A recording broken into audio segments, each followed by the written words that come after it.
Credit cards can be both unbelievably valuable to you, but also unbelievably valuable to the banks, which is why if you don't play the game the right way, you could find yourself in the short term with a bad credit score, but in the long term, costing yourself thousands of dollars in financial leverage, leading you to a really bad place to be in when you're making some of life's biggest purchases. It should be anybody's goal to enjoy the rewards that come with credit cards, but also effortlessly manage their finances while keeping themselves in a really good position for long-term financial success.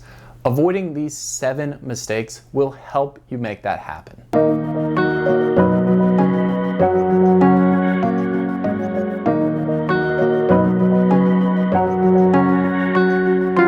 Mistake number 1 is choosing your first credit card wrong. The first credit card you get may not be your best credit card, but it's probably going to be the most important one. If you get rejected for your first credit card, that will generate a hard inquiry on your credit score that will stay with you for up to 2 years.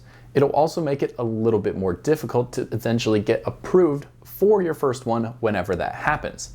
It'll also make you miss out on valuable time that you could be using to build up your credit score, and it'll hurt your confidence in these tools as valuable financial products. When you go for that first credit card, make sure you're choosing a no annual fee credit card designed for people with absolutely no credit score. You could choose by banking partner. Through Discover, there's cards like the IT Secured card and the IT Student card. In Chase, you have the Freedom Rise, or at Capital One, you have the Quicksilver Rewards card for students or the Saver One Rewards card for students. You also have the Platinum MasterCard and the Quicksilver One Rewards, which are good entry-level cards. You don't have to pick any one of these, but the goal here is to not beat the system with just one card. It's important to focus on building a credit history and score, and you do that by making consistent purchases on the card and then making consistent payments on time and in full. You want to show the banks that you are a trustworthy client to lend money to and have a consistent track record proving this point.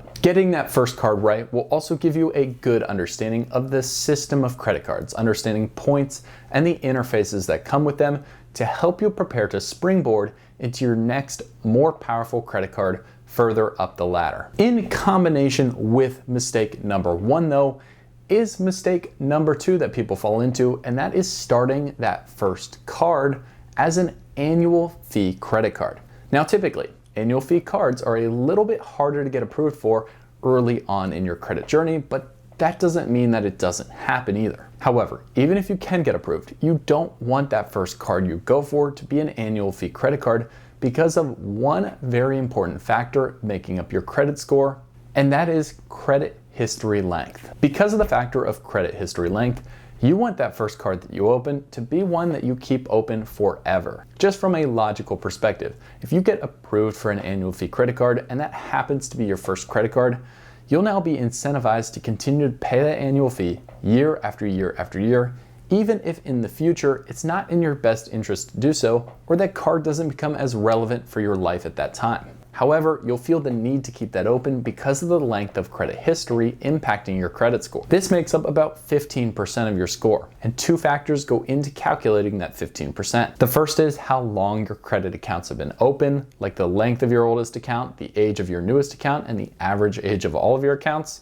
but also how long specific accounts have been open. A longer credit history will almost always have a positive effect on your score. If you open a $0 annual fee credit card, and even if you don't use it or it doesn't have great benefits for you, you could just sock drawer that card, which is keeping the card open and keeping that credit line available, but not actively using that card at points in the future. Mistake number 3 that you don't want to make in your journey is going for the wrong types of credit cards for your situation. There are a limited number of cards that anybody should open. Now that number is going to be different for different people, but because of this fact, there is an opportunity cost when you open one card that you're not getting a different, potentially better card for you. The reasons you need to be very picky when opening a new card and not accumulating too many are the impact to your credit score, which comes in the form of hard inquiries that come every time you apply for a card, and also the average age of your credit accounts going down with the opening of each new card. You'll also have the management challenges of tracking the payments and when they're due, as well as the different rewards categories that each of your cards have. And finally, the impact on loan applications, the big dollars that you're going to want in the future from banks.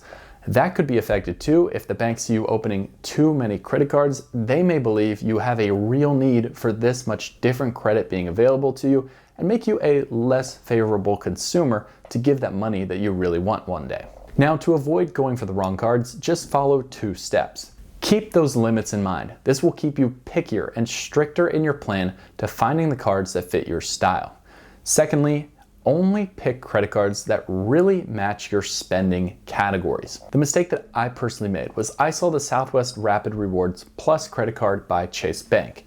It got 2x back on Southwest purchases, hotel and cars, 2x back on transit, internet and phone, but just 1x back on everything else. And I went for that card. In doing so, I had the opportunity cost, which made me miss out on the Chase Freedom Unlimited, which got me 5x back on general travel through Chase, 3x back on drugstores and dining, and 1.5% back on everything else. Because I went for that specific airline credit card that didn't fit my personal spending habits, and because of the limits on the general amount of credit cards that I should get all at one time, I was kind of stuck with an airline credit card and points that I really could have been using better in a different credit card. Mistake number 4 is not realizing that the sign up or welcome offers that you'll get on a credit card are your single biggest earning opportunity ever with that card. When you think about earning on a credit card, hopefully you follow tip 3 and think about the earnings categories that you spend in most often. But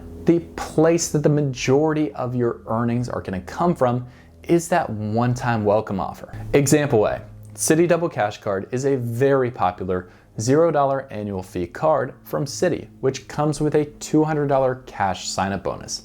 This card earns at 2% flat on all purchases. Now you'd have to spend $10,000 earning at 2% cash back to earn your first $200 in cash back. That compared to your instant welcome bonus that you get upon approval and hitting minimum spend, well, that doesn't even really compare. An even crazier example is example B with the Capital One Venture X and its $395 annual fee. Now the Capital One Venture X also earns 2x back on all purchases, making it a pretty easy and really beneficial travel card to carry. But this card comes with a 75,000 mile sign-up bonus worth about $750 at a minimum when you spend that on travel. To equal that sign-up bonus, earning 2% flat back though, you would have to spend $37,500 on that card to earn as much in rewards as you get from meeting the sign-up bonus requirement. This is why it's so important to make sure you're knocking it out of the park with your welcome bonus offers. This leads us right into mistake number 5, which is being afraid of credit cards that have annual fees. This could be a killer financial mistake because refusing to consider a card with an annual fee means you're passing up on some of the most exclusive and enhanced benefits that usually come with those pricier cards. If you do your research, there is no reason why you shouldn't be able to get more value from the benefits on a card with an annual fee than the cost of that annual fee is going to be each year. If you subscribe to this channel, you're going to see videos talking all the time about getting the absolute most from these cards while paying the absolute least in annual fees to get those benefits. The best and most extreme example of this comes with the Amex Platinum card, which has over 10 benefits and credits that Amex values at over $1,500, but it also comes with a $695 annual fee.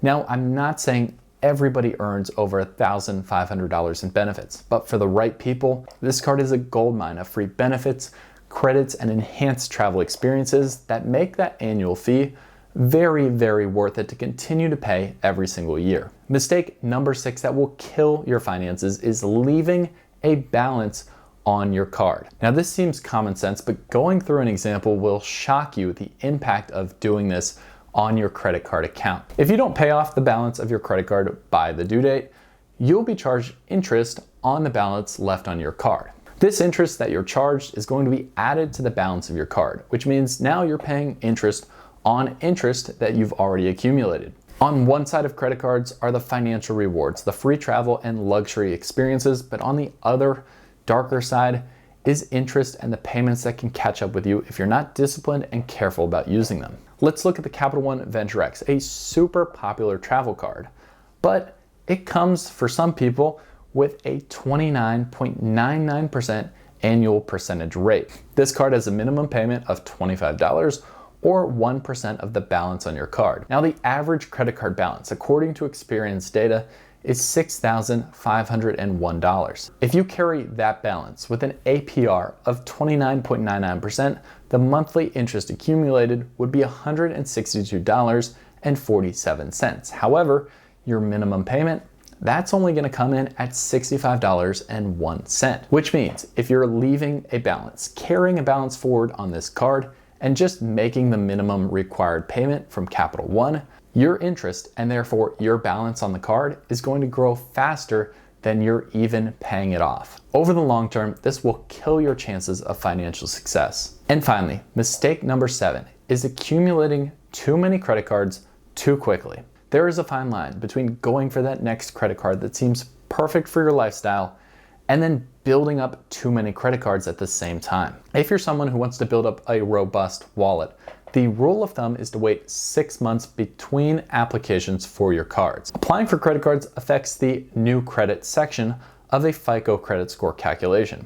As you can see, this is about 10% of your overall FICO score. Specific risks to be aware of are that every application generates that hard inquiry. Each hard inquiry can lower your score, and if you generate multiple hard inquiries in a short period of time, usually between 2 and 6 weeks, that can really have a significant effect on your FICO score. Spreading out your applications will result in less hits to your credit score and also higher rates of approval. That's why it's important to consider cards carefully, realize you have limits to what you can get, not only overall, but also in a short period of time, and set a game plan into place to make that happen. While it may seem tempting to chase a sign-up bonus, believe me, these sign-up bonuses will eventually come around again, and that could be the perfect time for you next time to go and get that card. Following these tips will help you effortlessly hit financial success while taking advantage of all of the benefits that cards have to offer. Not only can you play the credit card game like a pro, but also build wealth and have great experiences at the same time. Thanks for watching.